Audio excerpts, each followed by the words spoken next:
ఇవాళ చాలా inspiring person గురించి మాట్లాడుకోబోతున్నాం. మీరు ఇమాజిన్ చేసుకోండి, ఒక విలేజ్లో, చాలా చిన్న విలేజ్, కరెంటు కూడా లేని విలేజ్, అలాంటి విలేజ్ నుంచి ఒక అబ్బాయి వచ్చి యూపీఎస్సీలో తెలుగు మీడియం నుంచి కోచింగ్ లేకుండా 10-11 ఇయర్స్ కష్టపడి all India single digit rank తెచ్చుకొని తెలుగు మీడియంలోనే యూపీఎస్సీ చదివి తెలుగు మీడియంలోనే మెయిన్స్ రాసి తెలుగు మీడియంలో తెలుగు ఆప్షనల్ లిటరేచర్ తీసుకొని తెలుగు మీడియంలోనే ఇంటర్వ్యూ ఇచ్చినాక ఇంటర్వ్యూ బోర్డ్ మెంబరే లేచి చెప్పట్లు కొట్టి దండం పెట్టారు అని అంటే అలాంటి వాళ్ళు తెలుగు వాళ్ళు అవ్వడం ఎంత గొప్ప, ఎంత ఇన్స్పిరేషన్. సో వాళ్ళ గురించి మనం మాట్లాడబోతున్నాం. ఆ ఇన్స్పైరింగ్ పర్సన్ ఎవరో కాదు, రోణంకి గోపాలకృష్ణ గారు, ఐఏఎస్. సో వాళ్ళ గురించి తెలుసుకుందామా? Okay, let's start.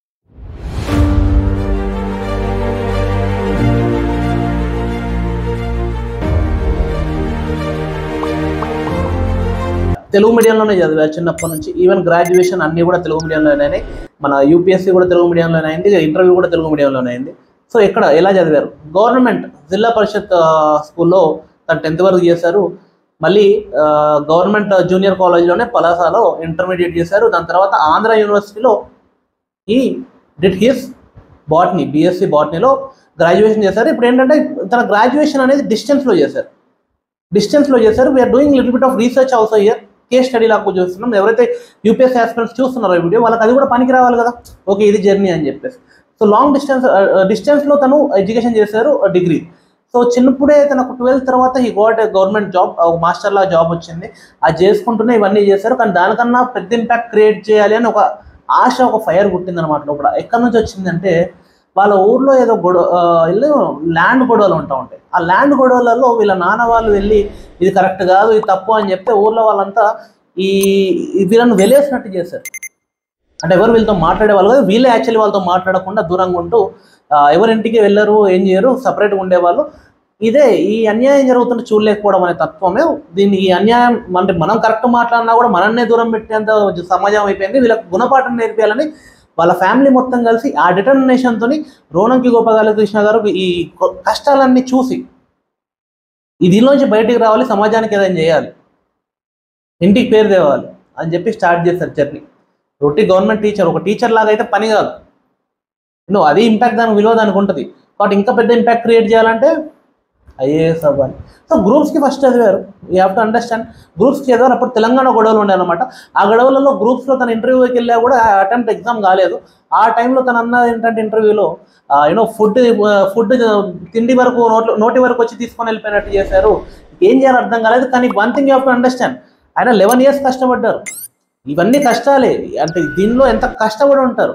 And he was teacher. ఎప్పుడైతే లీవ్ తీసుకొని వచ్చేవాళ్ళు హైదరాబాద్కి, he used to study for 16 to 18 hours every day. In his own words he told that, చెప్పారు 16 to 18 hours every day చదివేవాళ్ళు. అండ్ ఇంగ్లీష్లో ఉన్నవన్నీ తెలుగులో అనువదించుకొని చదివేవాళ్ళు. అంత టైం ఎఫర్ట్ పెట్టేవాళ్ళు. ఏం తింటున్నారో ఏంటో తెలియదు. And he doesn't have any ఇష్టాలు అన్నీ లేవన్నమాట. చదవడం, బుక్స్ ఇవే. ఒకవేళ బోర్ కొట్టి మన వాళ్ళు టైంపాస్ ఇప్పుడు టీవీ సిరీస్ చూస్తూ ఉంటాము, మనం మూవీస్ చూస్తూ ఉంటాం. రోణంకి గోపాలకృష్ణ గారు ఏం చేసేవాళ్ళు, ఈ బుక్ బోర్ కొట్టిందా మహాభారతం చదువుదాం, గీత చదువుదాం, సెల్ఫ్ డెవలప్మెంట్ బుక్స్ చదువుదాం, థింకింగ్ డెవలప్ అవ్వడానికి, హై థింకింగ్ డెవలప్ అవ్వడానికి అలాంటి బుక్స్ చదివాలి. బుక్ నుంచి ఇంకో బుక్కి వెళ్ళేవారు. అలాంటి మనిషి అన్నమాట. Basically very down to earth. Normal చెప్పులు వేసుకొని నార్మల్ బట్టలు వేసుకునే ఉండేవాళ్ళు. ఎప్పుడు అంటే ఆ సింప్లిసిటీ అనేది చాలా ఇష్టం తనకు. సో ఎలా జర్నీ అయిందంటే 11 years కష్టపడ్డారు, గ్రూప్స్ రాశారు. కాకపోతే తన ఓన్ వర్డ్స్ తను ఏమన్నారంటే, ఆ గ్రూప్స్ రాకపోవడమే నాకు మంచిదైంది. మనం అంతా ఏమనుకుంటాం, ఇప్పుడు మనకి ఏదైనా రాలేదంటే అబ్బా నేను ఇంత కష్టపడ్డా నాకు రాలేదని డిప్రెషన్లోకి పోతాం. తనకు కూడా జరిగింది, తను కూడా మనిషే కదా. ఈ also faced many things. But ఆ డిటర్మినేషన్ ఉంది కదా, టాలెంట్ కన్నా ఈ సిటీలో ఉండి కోచింగ్లో తీసుకొని ఇంగ్లీష్ మీడియంలో చదివి పేరెంట్స్ సపోర్ట్ అన్నీ ఉండి డబ్బులు ఉండి అన్నీ ఉన్న వాళ్ళకన్నా హార్డ్ వర్క్ ఈజ్ గొప్పది, డిటర్మినేషన్ హార్డ్ వర్కే గొప్పది అని నమ్మారు. అండ్ అదే అందరు యూపీఎస్సీ ఆస్పిరెంట్స్ కూడా అదే, that's what he told. Hard work is very important. ఇంకేం అవసరం లేదు. ఏ మీడియం నుంచి అయితే ర్యాంక్ 3, ఆల్ ఇండియా ర్యాంక్ 3 సాధించారు despite all the odds. In any way ఆయన సిచ్యువేషన్తో మనం చూసుకుంటే మన సిచ్యువేషన్ చాలా బెటరే ఉంటుంది చాలా మంది కన్నా. అండ్ ఎవరైతే తన తెలుగు మీడియం నుంచి వెళ్దాం అనుకుంటున్నారో లేకుంటే అలా పూర్ బ్యాక్గ్రౌండ్ నుంచి వస్తున్నారో he's a very inspiration person. Invest చేయలేదా అంటే he came to Hyderabad, he bought lot of books. తన రూమ్ కూడా చాలా మంది మనం చూపించారు టీవీస్లో వన్నికల్లో. హీ ఇన్వెస్టెడ్ టెస్ట్ సిరీస్లో వాటిలో వీటిలో ఎక్కడైతే కుదిరిందో అక్కడక్కడ చేసుకుంటూ వెళ్ళారు, తప్పవు కదా కొన్ని. సో కాకపోతే ఫుల్ ఫ్లెడ్జ్ కోచింగ్ అలాంటివి అంటే no, not full fledgedly he didn't do anything. కాకపోతే he have taken help from many great teachers. అది 100% జరిగింది. సో అలా జర్నీ స్టార్ట్ అయిందనమాట. ఇంకా మీకు 2016లో ర్యాంక్ 63 తెచ్చుకున్నారు, చాలా గొప్ప వాళ్ళు అయిపోయారు. న్యూస్ పేపర్లో ఇప్పటికి కూడా చాలా ఇన్స్పిరేషన్. మనకు కొంచెం అనలైజ్ చేసుకోవాలి ప్రిపరేషన్, అలాంటి గొప్ప వాళ్ళది కదా.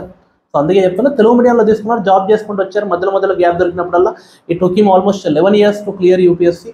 అండ్ ఆ 11 yearsలో కూడా అతను ఫ్యామిలీని చూసుకుంటున్నాడు, పేరెంట్స్ని చూసుకుంటున్నారు. వాళ్ళ అమ్మ వాళ్ళకి కూడా పెద్ద ఏం తెలియదు, వాళ్ళ నాన్నకైతే చాలా ఓకే, ఒక లెవెల్ వరకు కలెక్టర్ అవుతున్నారు అని తెలుసు. అండ్ వాళ్ళు ఇంట్లో కూడా చెప్పినప్పుడు ఐఏఎస్ అయినా అని చెప్పేసి వాళ్ళ అమ్మ అంది ఏంటంటే, నాకు మళ్ళీ ఇంకో కొడుకు పుట్టాడు, నువ్వు మళ్ళీ రీబర్న్ అయినావు అన్నట్టు, రీబర్త్ వచ్చింది నీకు అన్నట్టు ఫీల్ అయింది. So that is the emotional things that happens. మనం ఎప్పుడైనా చాలా సాధించినప్పుడు అనుకుంది, అండ్ ఇంట్లో ఆ రివెంజ్ అంటే ఆ సొసైటీ మంచి చేద్దాం అనుకున్నా కూడా ఏదైతే చేయనీయలేదో వాళ్ళ ఇంట్లో వాళ్ళను అంటే అది ఇప్పుడు సాధిస్తున్నారు. రైట్ నో అంటే హై పొజిషన్కి వెళ్ళి ఇప్పుడు అన్యాయాన్ని ఆపే పొజిషన్లో ఉన్నారు. అది కష్టం అంటే. So that's many things you can learn from him. And the way hit carries himself, చాలా డిగ్నిఫైడ్గా, చాలా డీసెంట్గా. అండ్ ఆ పొజిషన్ నుంచి అంటే ఆల్రెడీ ఐఏఎస్ వాళ్ళకు పెద్ద వాళ్ళకు పుట్టి చిన్నప్పటి నుంచి దానిలో పెరిగారన్నట్టే మనిషి ఉన్నాడు. All of that just from the books, he learned everything from scratch. వాళ్ళ బ్యాక్గ్రౌండ్ అది కాదు. సో థింగ్ ఏంటంటే హీస్ డిటర్మినేషన్ వాస్, నేను కష్టపడతా, రాకుంటే నేర్చుకుంటా, నా బ్యాక్గ్రౌండ్తో నీకు సంబంధం లేదు, ఎవరు నన్ను పాపం అనరు, నా టైం నేను ఫుల్ ఫ్లెడ్జ్గా పెడతా, నాకు హెల్ప్ కావాలంటే తీసుకుంటా. He have taken help from many people. And అవసరం ఉన్న దగ్గర he thanks all his friends and family members and his teachers. అంటే అంత హంబుల్నెస్ కూడా ఉంది. ఎక్కడ కూడా నేను ఒక్కనే చేసేసిన, నీ మధ్య టాపర్స్ అంటున్నారు చాలామంది, నేను ఒక్కనే చేసేస్తాను, నేను చేసినా కాబట్టి అయింది, ఎవరు నాకేం చేయలేదు అన్నట్టు మాట్లాడుతూ ఉంటారు. That's arrogance. సో అంత ఇన్స్పిరేషనల్గా వచ్చారు, అంత కష్టాల నుంచి వచ్చారు కాబట్టి అంత హంబుల్గా ఉండగలిగారు. Very inspirational journey, you have to understand. And ఆ డిస్టెన్స్లో కూడా మనకు డిగ్రీ చేసి ఆ డిస్టెన్స్లో వెళ్ళి ఇంటర్వ్యూలో ఐ థింక్ సుజాత మెహతా అనుకుంటా, రోనకి గోపాలకృష్ణ గారి ఇంటర్వ్యూ బోర్డులో చైర్మన్. ఇంటర్వ్యూ మొత్తం అయినాక తను ఒక పాట కూడా పాడాడు, సిపాయిల మీద, దేశభక్తి మీద ఒక పాట కూడా ఇంటర్వ్యూలో పాడాడు. When he got the opportunity. తను టీచింగ్ చేసేసరికి తనకి ఇంటర్వ్యూ క్వశ్చన్స్ కూడా అన్ని టీచింగ్ సంబంధించి వచ్చింది అనమాట. మీకు బడ్జెట్ ఇస్తే మీరు ఎలా టీచింగ్ ఇంప్రూవ్ చేస్తారు, విలేజెస్లో టీచింగ్ ఎలా ఇంప్రూవ్ చేస్తారు, మీరు ఆన్లైన్ సిస్టమ్ పట్టుకొస్తే చాలా డిఫరెంట్ అడిగారు. అండ్ అప్పుడు అంటే 2010-16 అంటే చాలా పెద్ద జర్నీ కదా, ఆల్మోస్ట్ 10 years ప్లస్. అంటే అప్పుడు ఏంటంటే ఆన్లైన్ ఇప్పుడున్నంత లేవు. సో ఆ టైంలో తను కంపల్సరీ ఆఫ్లైన్కి రావాల్సిందే, తప్పదు కదా, తప్పదు. ఎక్కడ ఉన్నా కూడా ఇక్కడికి వచ్చి చదివితేనే అయ్యేది, అలాంటి సిచ్యువేషన్ అది. ఇప్పుడు పిల్లలు ఎక్కడి నుంచి చదువుకోవచ్చు. What's missing is hard work, determination. Soft అయిపోతున్నాం మనం, అది కావద్దు. చూడండి అంటే 10 సంవత్సరాలు కష్టపడుతున్నారంటే అసలు కొంచెం కూడా గ్యాప్ ఇవ్వకుండా ప్రతిరోజు వాళ్ళకు ఉంటుంది కదా, వాళ్ళకి ఎమోషన్ ఉంటుంది, వాళ్ళకి మనుషులే కదా. రోనకి గోపాలకృష్ణ గారు తను కూడా చాలా కష్టాలు చూస్తుంటాడు కదా, ఆ కష్టాలన్నీ చెప్పుకుంటూ బతకలేరు కదా, కష్టపడి పడి ఎక్కడ గివ్ అప్ ఇవ్వకుండా ఉన్నాడు కాబట్టే కదా అయ్యారు. ఒకవేళ కాకుండా కూడా his character will never go away. That's his character, he will live proudly. ఎందుకంటే తన క్యారెక్టర్ అది. He will become a great teacher. ఒకవేళ తనకి ఐఏఎస్ ర్యాంక్ గ్రూప్ రాకపోయేసరికి దేశానికి మనకు ఇంత మంచి ఐఏఎస్ ఆఫీసర్ వచ్చారు. ఒకవేళ అది కూడా రాలేదనుకోండి, మనకు యూపీఎస్సీలో చాలా పెద్ద మంచి టీచర్ వచ్చేవాళ్ళేమో కదా. He uses to teach everyone. Right no Ronanki Gopalakrishna గారు ఒక యూపీఎస్సీ టీచర్ అయ్యేవాళ్ళు, one of the greatest in India. అలా ఆ లెవెల్లో అయ్యేది. తెలుగు వాళ్ళు చాలామంది తెలుగు లిటరేచర్ ఆప్షనల్ వీటికి దొరకట్లేదు అంటున్నారు. మేబీ ఆయన క్లియర్ కాకుండా అయినా ఇప్పుడు చాలా పెద్ద తెలుగు లిటరేచర్ అయ్యేవాళ్ళేమో, తెలుగు మీడియంకి సపరేట్ ఇన్స్టిట్యూట్ పెట్టేవాళ్ళేమో. అంటే కష్టపడ్డవానికి ఎప్పుడు కూడా ఆ శ్రమ ఎక్కడికి పోదు కదా. ఆ ఇన్స్పిరేషన్ అనేది పిల్లలు తీసుకోవాలి, 100% తీసుకోవాలి. అండ్ సిచ్యువేషన్స్ కూడా చూసుకోవాలి. అప్పుడు ఆ కాలంలో ఆయన ఏం చేశారు, తనకు అక్కడ అది కరెక్ట్ అయింది కాబట్టి మోస్ట్ తెలివి పెట్టి చాలా ఇంటెలిజెంట్ డిసిజన్స్ తీసుకొని, గ్యాప్స్ తీసుకొని, while working only taking leaves and setting for 16 hours to 18 hours, prioritising his preparation. అన్ని పక్కకు పెట్టి తన ప్రిపరేషన్ ప్రియోరిటైజ్ చేసుకున్నారు. తనకు ఇంట్రెస్ట్ కూడా వచ్చేది కాదు. అసలు తనకు రోణంకి గోపాలకృష్ణ గారికి తనకి ఇంట్రెస్ట్ కూడా వచ్చేది కాదు వేరే వాటి మీద. ఏ మూవీస్ రన్ అవుతున్నాయి ఏంటి, chit chat, tea shops, girlfriends, అది ఏది ఇంట్రెస్టే లేదు, అంటే జెన్యూన్గా ఇంట్రెస్ట్ లేదు. That's a kind of a person. మామూలుగా చాలామంది టైంపాస్కి షో ఆఫ్ చెప్తారు, బట్ దిస్ పర్సన్ ఎవరైతే ఈ ర్యాంకర్ ఉన్నారో ఈయన ఎంత inspiration, that person by default అనే క్యారెక్టర్ అది. You either adopt that character. అలాంటి డిసిజన్స్ మీరు అలాంటి కష్టాలలో ఉంటే ఆ మాత్రం కష్టపడాలి. కష్టాల నుంచి బయటికి రావాలంటే కష్టపడే బయటికి రావాలి. అర్థమవుతుందా? ముళ్ళను ముళ్ళెత్తుదని తీయాలన్నట్టు. సో కష్టాలు ఉన్నాయి కరెక్టే, దీనికన్నా నేను ఎక్కువ కష్టపడి పెద్దది తెచ్చుకుంటాను వెళ్ళినప్పుడే కదా ఇట్లాంటివి అయితే. So very inspirational journey and hats off to his hard work and efforts. And he proved A background నుంచి వచ్చామని కాదు, మనం ఎక్కడ విలేజా సిటీయా మన బ్యాక్గ్రౌండ్తో సంబంధం లేకుండా డబ్బులు ఉన్నాయా లేవా, కోచింగ్ తీసుకున్నామా లేదా, ప్రాపర్ గైడెన్స్ ఉంటే సరిపోద్ది. అవి కష్టపడాలి, చాలా కష్టపడాలి. కష్టం ఇంపార్టెంట్. టాలెంట్ ఉన్న వాళ్ళైతే నాకేంటి, నేను కష్టపడి పైకి వస్తా, ఇలాంటి థాట్ ప్రాసెస్ నుంచే వస్తారు ఇలాంటి గొప్ప వాళ్ళు.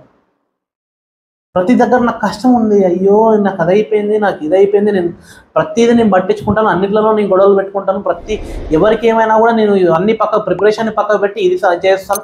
ఏదైనా ప్రీ ప్లాన్డ్ ఉండాలి, కరెక్ట్గా ఆ ప్లాన్ ఎగ్జిక్యూషన్ చేయడం కూడా రావాలి. అడ్జస్ట్ చేసుకొని ఫ్లెక్సిబుల్గా ఉంటూ రాంది నేర్చుకుంటూ, నాకు రాదు అని బాధపడడం కాదు, రాంది నేర్చుకోవడం కూడా ఇంపార్టెంట్. ఆ మైండ్ సెట్ ఉండాలి. That's what we can learn from Ronanki Gopalakrishna గారు. Hats off sir. And Topperment is very happy to share this about you, and I hope me students అందరూ కూడా చాలా యూస్ఫుల్ అయ్యి ఉంటుంది అనుకుంటున్నాను. రిమెంబర్, ఇలాంటి వాళ్ళు చాలా వాళ్ళు ఉన్నారు, మన కష్టాలే కాదు మనకన్నా కష్టపడి బయటకు వచ్చిన వాళ్ళు కూడా మస్తు మంది ఉన్నారు. సో ఐ హోప్ మీకు నిజంగా ఇది హెల్ప్ అయింది అనుకుంటే please give me a comment, and if you want me to make a video on some other topper who is very inspiring, let me know. I will do that for you. Yeah, all the best. God bless you. Jai Hind.